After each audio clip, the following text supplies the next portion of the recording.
Good morning, North America. Welcome to Church Talk Radio and all things church transformation. I'm your co-host, Dr. Bill Tenney Britton, in our studio in Columbia, Missouri, the heartland of the U.S. And as usual, I'm joined by my co-host, author and denominational leader, Dr. Kris Tenney Britton, the area minister of the Northeast area of the Christian Church Disciples of Christ of Mid-America. Try and say that 3 times fast. Good morning, Kris. Well, good morning, and welcome to Church Talk Live. Bill and Kris Tenney Britton here today to talk about youth groups that change lives. You know, youth groups and changing lives don't always go together. I mean, when I think of most church youth groups, and the ones that I was a part of specifically, it was pizza and Coca-Cola. That's what youth group was, and you know, we studied a Bible passage, or we listened to someone rattle on, or we did some canned curriculum. But the bottom line, in general, youth group was something you went to, you had a little bit of fun, and some fellowship and some food. Those are 3 F's of youth ministry. Yep, fun, right. Fellowship, food. Right, but life change wasn't much a part of it. Although I'm sure the leaders were hoping, praying, planning on life change. Most of the time, you know, pulling taffy and playing spoons or, you know, et cetera, just didn't do it. Well, I have to tell you, when you mentioned this topic, when I saw this topic, you had dreamt this one up, and I thought, wow, that sounds really fascinating, and I wonder where he's going to go with this. But then, when we got to thinking about it, actually, we postponed this episode for a week. We've postponed this episode, actually, several weeks. We postponed, because... Well, the original reason was, what are we going to do with this? And we needed to move something up to put into that place, but I really believe it was a God thing that we were postponing, because last week, as we're thinking into this more seriously, it was, wow, we need to talk to Mariah Weyand. And you had said, hey, have you contacted Mariah Weyand? And it was like, I was going to ask you the same thing. We know of a youth group right here in Northeast Missouri. Actually, we know of several really good youth groups, but there really is one where we are seeing lives being changed in this incredible way. And we got to have this young youth minister, and this is a person who's in her mid-late 20s. And we got to have her speak at the National Evangelism Workshops, and she once again blew us away. And it was like, of course, we've got to have her come talk. And I don't think I've ever tweeted about an episode of Church Talk a day in advance, but I did about this one because I'm so excited. All right. All right. So we're going to connect with Mariah Weyand, and we're going to, she doesn't have video Skype in Hannibal, Missouri, but we're going to bring her in via the technology of Skype without video. So I'll let you do the introductions and bring her on. Without further ado, well, I want you all to meet, at least by voice, Mariah Weyand, the Reverend Mariah Weyand. She is a minister on the staff at the First Christian Church of Disciples of Christ of Hannibal, Missouri, and has been there since 2004. And Mariah, welcome to Church Talk. One of the things that, you know, we know about you is that you were raised in the church, and you were, you know, brought up through it, and you went into the youth group, and that it was actually your youth group experience that brought you into professional ministry. Would you tell us more about that? What was it about your youth group and about that experience that brought you into ministry? All right. So growing up, I was raised in a Christian family, and from when I was a child, I was involved in Awana programs, and definitely there every time the church doors were open. And then when I entered junior high, I was actually at church twice every time the church doors were open, because I got involved with 2 different youth groups. My father was raised in the United Methodist Church, and we went and worshiped at a Methodist church on Sunday mornings. And they had a youth group run by 2 parents of another junior higher in the church that volunteered. And there was a lot of community in that group, a lot of fun and fellowship and activities, and hangout time, a lot of overnights at Don and Darcy, my youth leader's house, and things like that. And then just to make sure that my siblings and I were reaching our maximum potential, my parents also sent us to a youth group that had a little bit more structure as far as lesson plans went, and they had different levels of getting involved that were offered as far as scripture memory, service projects, developing spiritual gifts, different opportunities to serve in the church, and things like that as well. So one happened on Sunday nights, and one happened on Wednesday nights, and I think the experience that I had in each of them was definitely part of God's way for preparing me for what He has me doing now.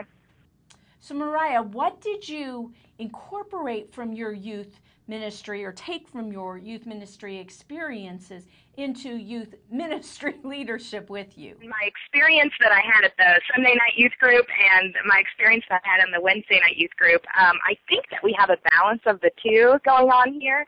And coming into it, I think fresh out of Bible college, I had a lot of intentions of the, more theology inspired, deep conversations. That was, what I was kind of into at the time. And then through the students that I met here, my understanding of spiritual journeying broadened, and I definitely was forced to realize the profitability of meeting the students where they're at, and kind of going with that rather than maybe all of my dreams of grandeur that I had coming out of Bible college.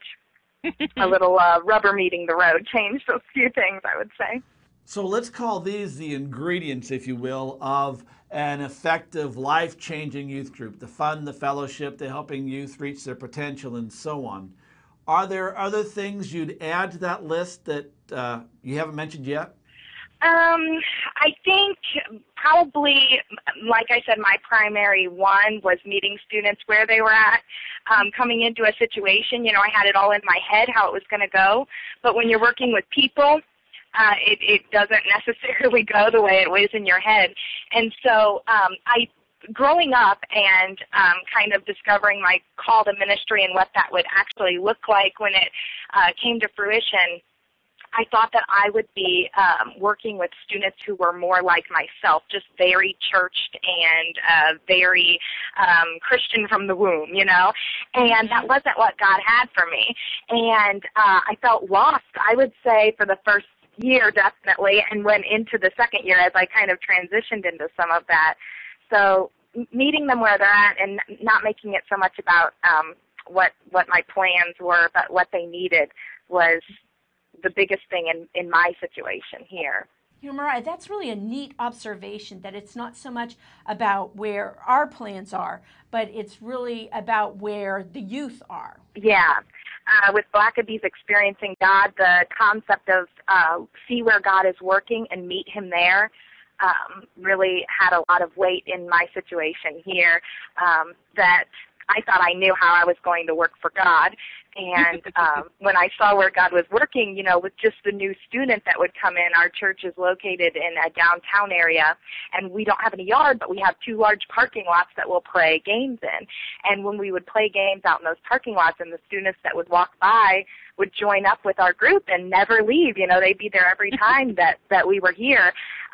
That's the way that I could notice God working and then just be ready and agreeable to join Him there. Okay, so Mariah, youth ministry is very situational, as you've been saying, but we're always trying to reach below for concepts or underlying theories or things that will work and transcend congregations, large, small, things urban, that can be rural, adapted, adopted, right, and applied to our listeners. Not just techniques, but what are the concepts that are important for all youth groups, regardless of where. Do you have any of those that you might want to share with us, or that you think apply? Yeah, I would think so. Just the whole concept that the goal is the same, pointing students to Christ, getting them connected to the kingdom of God here on earth. That sort of a thing, I think, would be all-encompassing no matter what your circumstances may be. And then I think that there's a lot, maybe a few of the technicalities are different, but the principles of, like we have questions that I ask my students on a regular basis. That would happen anytime, like where did you see God or Jesus this week? What did you read that stuck out to you? What did you memorize? What are you praying about? how were you, Jesus, in the world? Our church is doing randomacsofkindness.org this summer, so asking that, what do you see God doing in your life? Who did you tell? How can I pray for you? Those sort of questions can happen no matter what spiritual background or where they're at on their faith journey. We call those discipleship questions. Yeah.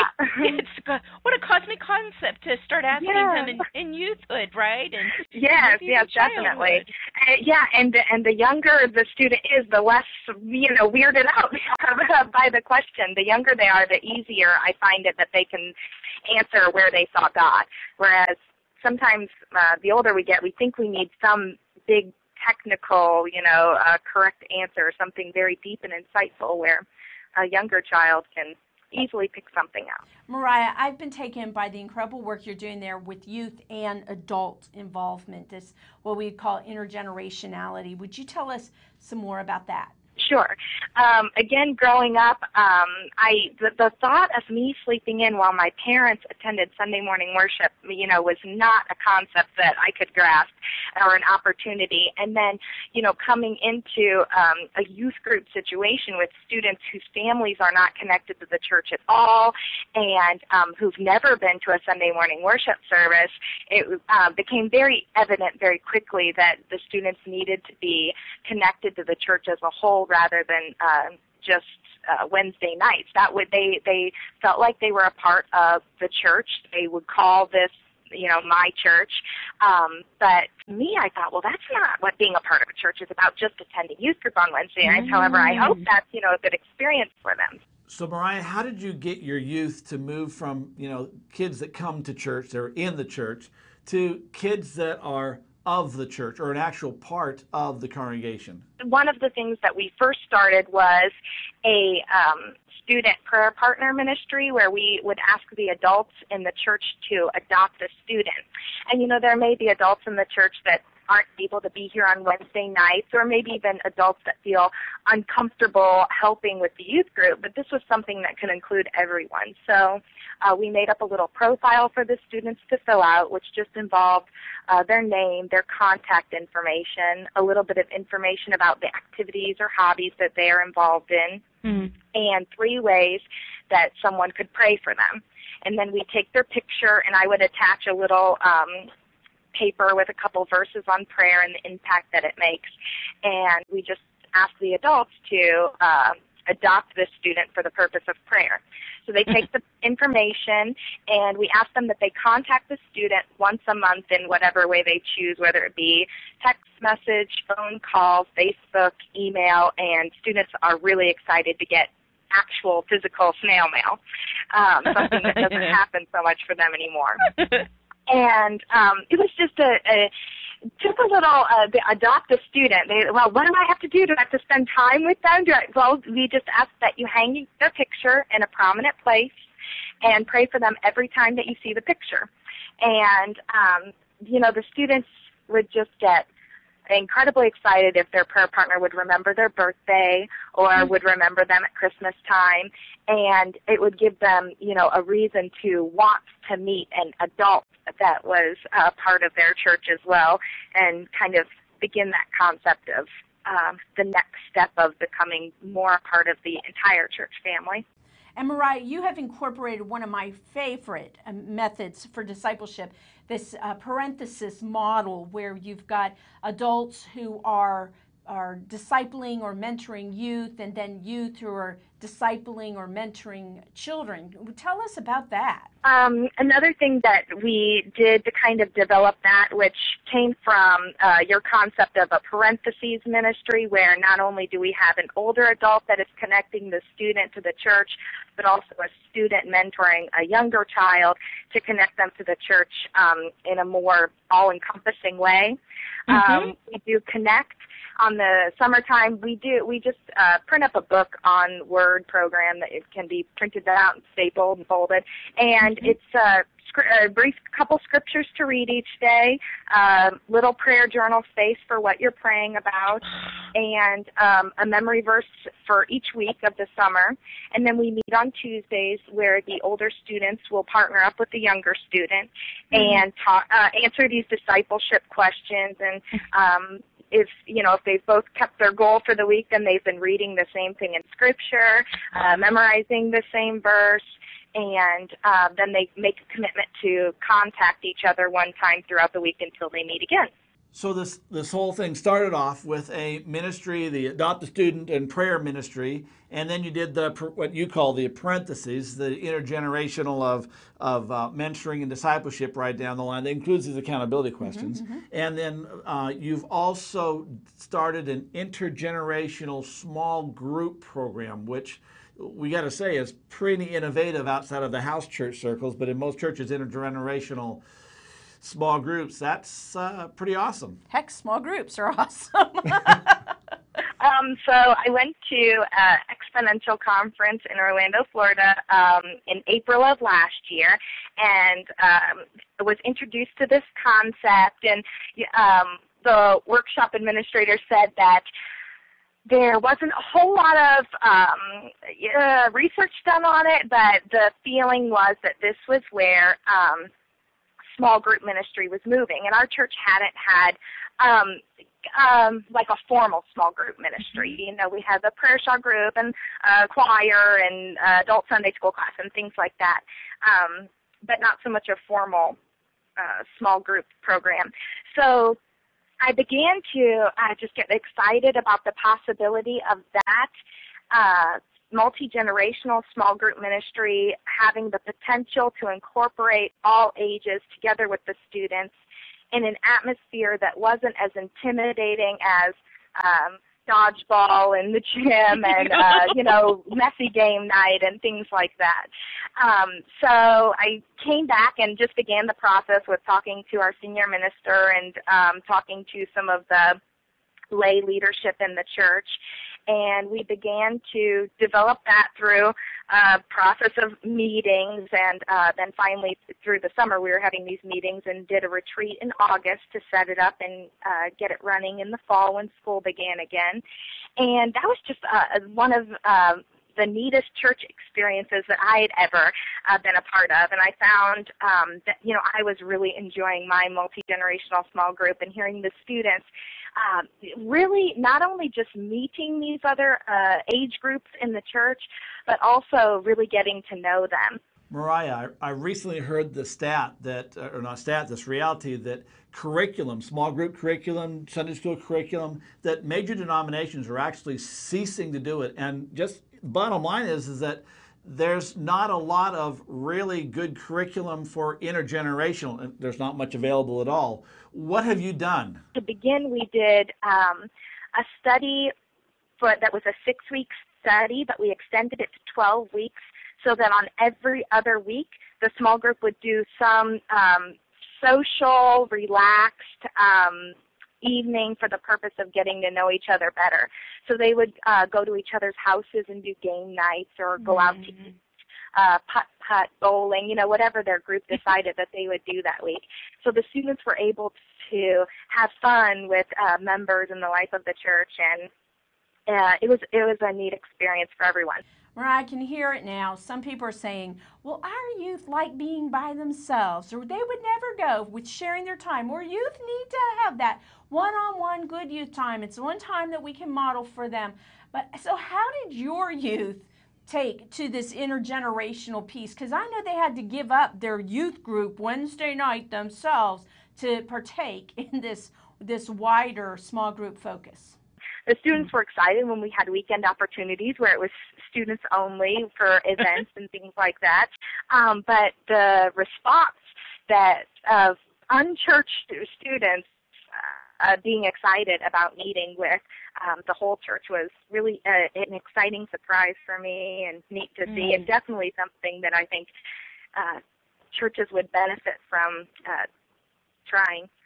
One of the things that we talk about on a pretty regular basis is effectiveness. That effectiveness is the key. You have to be able to measure that this is actually making a difference, is achieving the mission and the vision of the congregation. What sort of fruit have you experienced? What sort of stories can you share with us to show that this is working? I think that with student ministry, oftentimes those sort of like big moments that, in the midst of all of the games and snack times and activities and, Six Flags trips and water parks and things like that, that there is a lasting spiritual difference.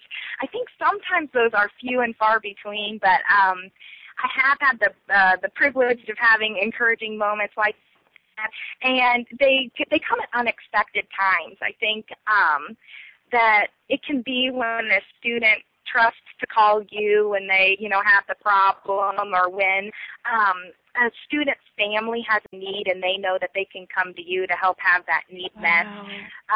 Different things like that are not what I expected to come across in student ministry, but have had, experiences with, and find that me being here, even just opening the doors on Wednesday nights, does make a difference when the moment is important.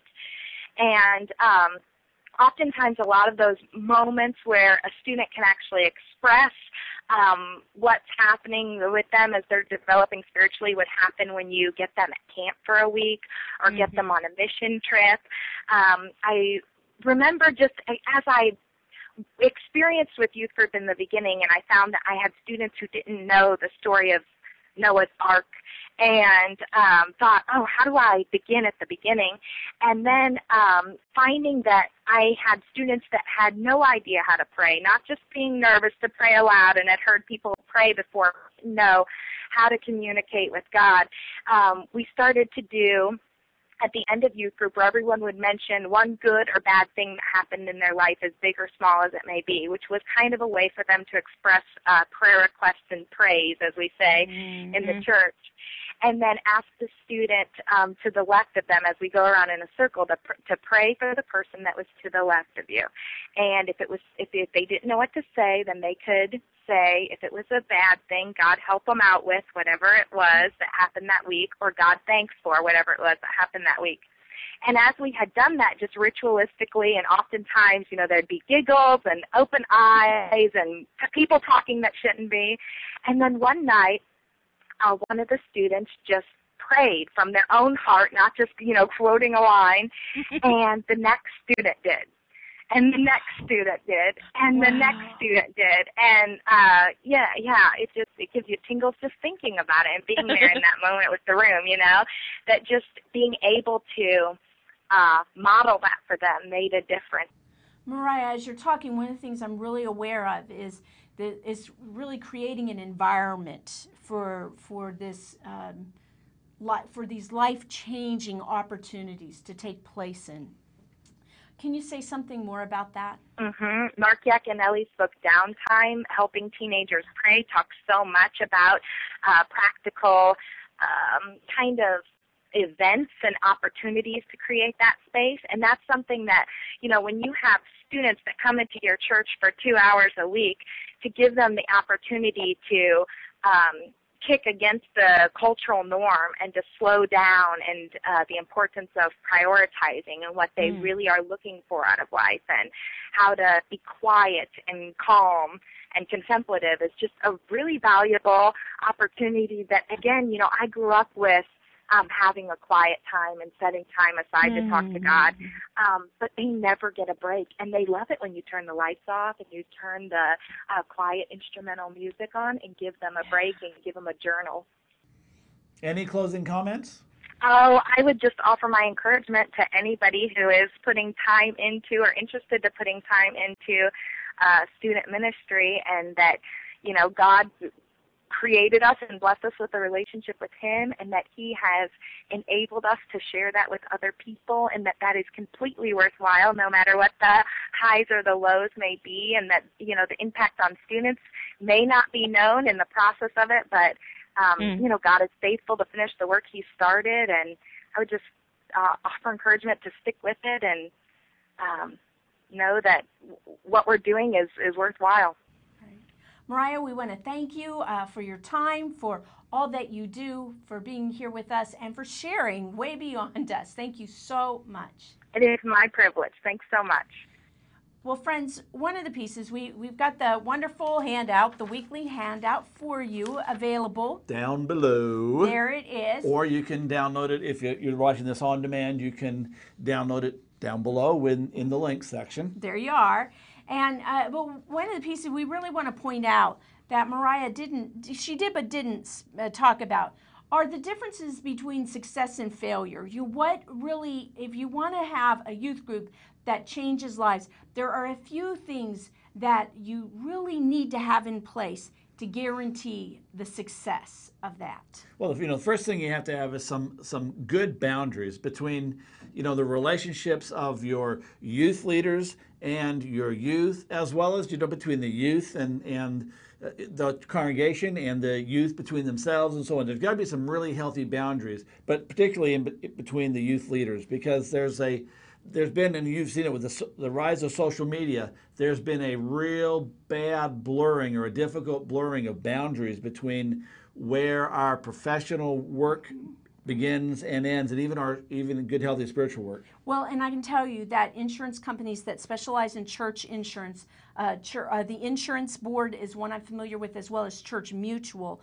They can help you with policies, particularly around social media now. But with that, I want to say that we're talking about, you want adults that have good boundaries. It's one thing to say, well, we need good boundaries, but do you want a successful group? You invite into your leadership, into your help, adults that already demonstrate good boundaries and healthy relationships. Right, yeah, you're developing good boundaries with the youth, but your adults have got to model it and be able to draw those boundaries and say, listen, this, I'm not going to give you my Facebook page or whatever. Right, and if you've got people in youth ministry that don't have good, healthy boundaries in their own lives, youth ministry is not the place for them right now. Well, tell us more. What else? Well, another is you need to have people with passion. If you're going to have leaders leading, you want people who have absolute passion for this. One of the things that we talk about on a regular basis is that in any church,